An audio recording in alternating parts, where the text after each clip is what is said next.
কিছু মানুষ ভুলের মধ্যেই শিক্ষা খোঁজে, আর কিছু মানুষ ভুলের মধ্যেই হারিয়ে যায়।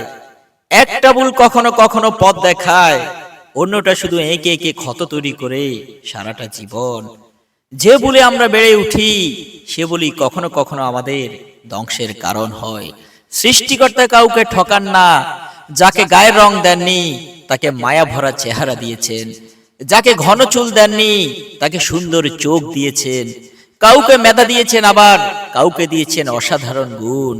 একজনকে হয়তো টাকা পয়সা দেননি, কিন্তু দিয়েছেন অগাধ ভালোবাসার ক্ষমতা।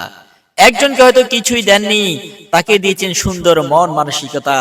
কাউকে দিয়েছেন অসীম ধৈর্য, সকল পরিস্থিতি মেনে নেওয়ার অসাধারণ ক্ষমতা। আবার কাউকে কিছুই না দিয়ে দিয়েছেন মানসিক প্রশান্তি। সৃষ্টিকর্তা কাউকে ঠকান না, একদিক দিয়ে ঠিক পূর্ণ করেই দেন। তাই আপনি যেমনই হন না কেন, আফসোস নয়, রবের প্রতি সবসময় শুকরিয়া করে বলুন আলহামদুলিল্লাহ।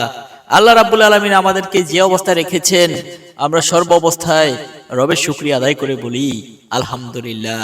আপনি চোখ বন্ধ করে দেখুন, আপনার আশেপাশে এমন কিছু মানুষ আছে যারা আপনার থেকে অনেক নিরীহ, অনেক কষ্টে আছে।